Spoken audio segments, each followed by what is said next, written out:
Uau, não era assim que eu esperava que esse episódio terminasse, mas de qualquer forma, este é quase certamente o melhor episódio de minhas aventuras com o Superman. Como já pudemos perceber, o último episódio foi meio que a calmaria antes da tempestade deste episódio. Parece que gastaram menos tempo no episódio anterior para caprichar mais neste, e definitivamente valeu a pena. O episódio já começa com muita ação, a música é tensa e a tensão só cresce. Como Hank diz, ele tomará o futuro do Superman. O episódio se diferencia dos demais ao não ter abertura, apenas uma cartela de título breve e sangrenta, o que prepara o terreno para o tom sério e funciona muito bem. A próxima cena também funciona, com o tom sério reforçado por uma iluminação menos chapada e mais sombria, além de um aviso sombrio sobre o que está por vir. A chegada de Jon no presente desde o último episódio realmente muda tudo. No episódio anterior, esse momento foi cômico e talvez preocupante para Lois, mas Jon vindo de um futuro terrível para um presente pacífico foi grandioso, tornando o reencontro com seus pais ainda mais emocionante. Voltando para Metrópolis, e basicamente daqui até o final do episódio, é pura, brutal e ininterrupta ação. A luta da Supergirl com os robôs é ótima, e a de Superman com Hank está fantástica. O episódio e suas cenas de ação são todos muito bem animados, trazendo intensidade, grandes riscos e, de modo geral, é empolgante. Em certos momentos, Clark realmente se solta, o que é raro, como quando grita e acerta um soco no rosto do Hank. Adoro ver essa versão do Superman, especialmente quando fica irritado e agressivo. Ele normalmente é muito pacífico e reservado, então quando esses momentos acontecem, faz com que quando ele realmente fica agressivo, isso tenha muito mais impacto. Isso faz o inimigo parecer mais ameaçador e sério, pois nessa situação, o Superman realmente precisa se concentrar. O monólogo raivoso do Hank na luta foi ótimo para criar uma rivalidade e um conflito pessoal entre herói e vilão. Adoro esse enquadramento. Eu entendo porque eles usaram isso como pôster. É fantástico. Serve como uma representação da psique quebrada do Hank e da linha divisória entre o homem e a máquina. Daqui até quase o fim do episódio, o Superman parece um pouco fraco. O Superman Cyborg pode parecer muito poderoso, mas ter a mesma fraqueza do Superman acabou deixando o Superman um pouco fraco. Isso permitiu que Supergirl e Superboy brilhassem, mas o Superman pareceu sem espaço para mostrar por que é o principal. Foi essa a impressão que tive durante quase todo o episódio. Até chegarmos ao final, que basicamente juntou tudo pra mim e amenizou esse problema. Então, vou voltar a falar disso. Antes, Hank arremessou o globo do planeta diário no Superman, que teve dificuldade para levantá-lo, parecendo mais fraco nesse momento. Também foi o momento ideal para introduzir o Superboy na luta, com música triunfante e a conversa sobre o futuro entre Jon e Clark. Adoro esse momento porque é o contrário do que me frustrou no episódio anterior. Jon logo diz ao Superman o que ele precisa saber. Superman entende e eles aproveitam para fazer algo interessante. Hank aqui ouve Jon chamar o Superman de pai, e ele reage de forma bem apropriada, com muita raiva diante da ideia de que esses alienígenas agora estão se reproduzindo, multiplicando e lentamente tomando conta. Foi uma nova motivação interessante para Hank, alinhada com a ideia de Jon Kent estar no passado. Também se relaciona com Hank afirmar que nunca terá família devido ao que lhe ocorreu. Hank é um verdadeiro monstro nessa cena, se gabando de poder matar o Superman na frente do filho dele, esse plano diabólico, e a pura alegria no rosto dele enquanto tortura o Superman. Totalmente insano. Eles estão fazendo um ótimo trabalho com o Superman Cyborg aqui, com certeza. A Supergirl retorna, e a gente vê o Superman, a Supergirl e o Superboy juntos, os três com designs fantásticos, ficando muito legais lado a lado. Dá até um hype, pra ser sincero. Após a cena do time reunido, esperava ver momentos dos três juntos, mas o Hank desativando os transportes e separando o grupo fez muito sentido pelo ponto de vista dele. Essa luta, apesar de ter sido mais uma surra do que um combate real, foi excelente, muito bem animada e intensa, destacando o vilão principal e encerrando com uma explosão visualmente impactante. Lois e Jimmy assistindo de longe enquanto dirigiam me lembrou de outras adaptações da morte do Superman e do papel dos coadjuvantes. Obviamente essa não é uma adaptação típica da morte do Superman, sem apocalipse, mas com um enredo de viagem no tempo. E claro, no final, o Superman na verdade não morre, mas até descobrirmos isso, estamos em um momento em que realmente não sabemos o que vai acontecer, o risco é alto. Quando Jon contou a Clark sobre sua morte, mostrou-se a cena do Superman morrendo no futuro, que depois retorna aqui. Sabemos que este é o momento em que o Superman morre, e geralmente parece igual, exceto pelo tom de cor. Hank rasga o peito e revela um núcleo de kryptonita, tornando-se uma versão do metalo, o que faz sentido, pois os metalos de Small eram só robôs. Então dar esse elemento de design e essa habilidade para outro cyborg faz sentido. E foi algo que eu não esperava. Até esse momento parecia que tudo o que eles realmente precisavam fazer era trabalhar em equipe contra ele. Clark, Kara e John se unindo para derrotá-lo e pronto. Mas essa reviravolta com a kryptonita muda tudo. Agora fica claro porque ele é uma ameaça grande o suficiente para um trio de kryptonianos. Ele é alimentado pela fraqueza deles. A luz verde da kryptonita é usada muito bem para realçar e também mudar o visual deste episódio, e a forma como a kryptonita afeta o Superman aqui é bastante brutal. Acho que ela o afeta aqui de forma mais intensa e rápida. Com tantos espinhos de kryptonita crescendo nele, eu esperava que ele virasse um apocalipse espinhoso de kryptonita, ou talvez Kara ou John se transformassem. Não foi isso que aconteceu, mas é algo possível. Faz tempo que não vemos o Bizarro, talvez façam isso com ele no final da temporada. Não seria a primeira vez que uma série de TV do Superman transformou o Bizarro em Apocalipse. Como já houve um episódio chamado A Morte do Superman sem o Apocalipse, acho improvável que ele apareça na série, o que pra mim está tudo bem. Finalmente a cena do trailer acontece. Lois soca Lex, que já podia perder esse cabelo de vez. Vamos lá. Esse momento foi divertido e garantiu que a Lois, ou ao menos uma das Lois em minhas aventuras com o Superman, seguisse relevante mesmo em um episódio repleto de ação.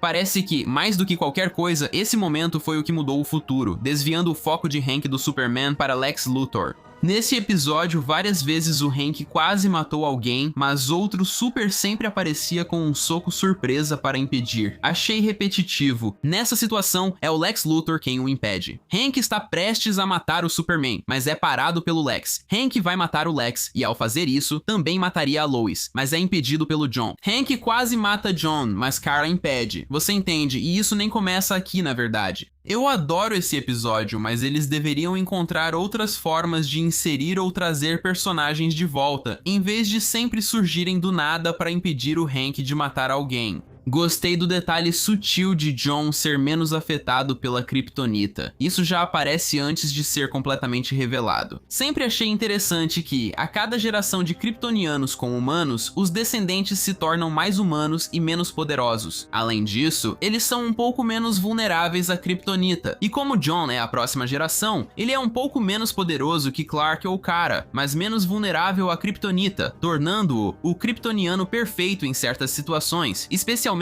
aquelas que envolvem kryptonita. É aqui que temos uma interação fantástica entre Kara e John, desenvolvendo o que parecia ser uma relação um pouco tensa no último episódio, realçada visualmente pela luz verde da kryptonita. John veste um traje anti-kryptonita estiloso e Kara demonstra sua frustração com o jeito que John tem agido perto dela. Eu adoro o jeito antigo de falar da Kara, tipo, você não vai me encarar ou lutar ao meu lado na batalha. Esse jeito antigo de falar é muito mais poético. Descobrimos que John foi criado pela Kara, mas que ela também morreu. Esse momento foi muito emocionante e ajudou a tornar esse episódio muito mais do que apenas ação. Há muita emoção. O trabalho em equipe de Superboy e Supergirl contra Hank é ótimo, com animação fantástica e ótimo uso da armadura de kryptonita. A dupla tenta causar o máximo de dano a Hank enquanto pode, já que a armadura de kryptonita só funciona contra a kryptonita. Isso foi ótimo. Isso nos permitiu ver o momento em que os supers trabalham juntos e tudo funciona até perderem a imunidade à kryptonita, e Hank ser reconstruído desajeitadamente pelos robôs. Aqui senti que o Super-Homem foi deixado de lado e que agora ele deve agir, certo? Eles precisam trazê-lo de volta. Eles prepararam tudo perfeitamente, construindo o episódio para quase todos os personagens principais, exceto Jimmy, terem momentos importantes, mas o verdadeiro protagonista, Super-Homem, é o centro do clímax da batalha. Eu percebi na semana passada que, espera aí, essa temporada ainda não explorou os poderes únicos de energia azul dessa versão do Super-Homem, e esse parecia o momento absolutamente perfeito para isso. Nesse momento épico, o Super-Homem se concentra e supera sua fraqueza à kryptonita para derrotar Hank, destruir a kryptonita e salvar o dia. Para mim, isso parecia um daqueles momentos em que você ouve falar de uma mãe conseguindo levantar um carro de cima do filho só por causa da adrenalina. Parecia que por causa da energia azul única do Clark, da adrenalina, do superpoder, ele conseguiu ignorar mentalmente e até fisicamente sua fraqueza à kryptonita. Tempo suficiente para vencer, mas ao fazer isso, ele se forçou ao seu limite absoluto e uma versão diferente da morte do Superman acontece. Superman morre, mas Clark Kent não, já que o Superman perde seus poderes. Hank meio que fica melhor com um esquema de cores vermelho e preto, mas esse aparentemente é o seu fim. Eu gosto muito desse final, quando Hank descobre que John é humano e do futuro, que ele voltou ao passado como um ser humano para detê-lo. O Superman Cyborg sente que vai fracassar, ele não será aceito pela humanidade, os alienígenas serão e ele basicamente desiste. A música e os visuais aqui estão incríveis, e esses momentos finais são muito impactantes. Cara, que ótima adaptação e reinvenção do Superman Cyborg, afastando completamente o personagem do arco icônico do reinado do Superman e levando-o para algo original e fazendo isso muito bem. Não foram muitas, mas essa é a minha adaptação favorita do personagem. A ida do John para o futuro foi um momento bonito e agradável, mas eu também sabia que algo estava acontecendo. O John acabou de chegar e já está indo embora no meio da temporada. Não conseguimos impedir o futuro tão rápido e fácil. Mal conhecemos o John e ele já se vai. Achei que veríamos ele logo. Depois soubemos que Clark perdeu os poderes, mudando o sentido do título.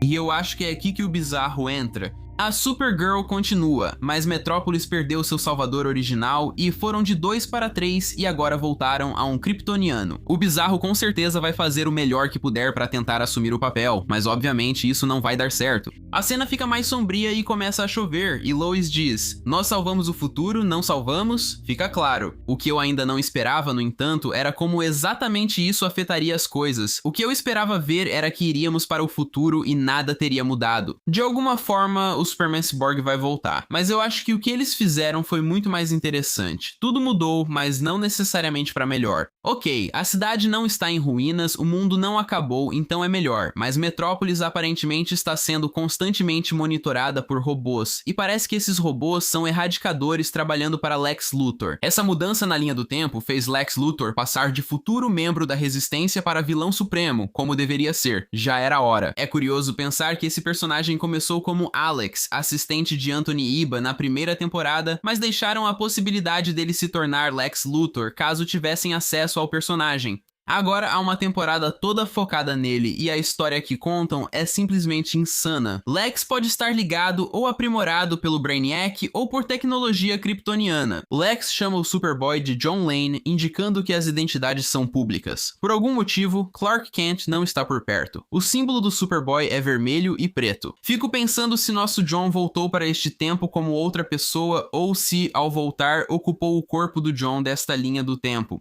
Slade talvez devesse parecer mais velho, mas tudo bem. Tem muito pra pensar. Não esperava nada disso. A gente não sabia de nada. Faltam 5 episódios e, pelo que eu percebi, tudo o que vimos nos trailers já vimos nos primeiros 5 episódios. Os próximos 5, tirando a prévia que acabou de sair, são um mistério total. E depois do final desse episódio, eu estou muito empolgado. Beleza, é isso que a gente estava esperando. Esse episódio teve a melhor animação da temporada, o maior nível de intensidade, mais emoção, melhor ação, alguns dos melhores visuais e um final realmente fantástico. Eles me deixaram muito animado para o resto da temporada. Alguns momentos foram repetitivos e o Clark ficou meio de lado no episódio. Mas também acho que eles mais do que compensaram isso com um vilão incrível e um clímax não só emocionante, mas também intenso, além de um final que eu realmente não esperava e que me deixou empolgado para o resto da temporada.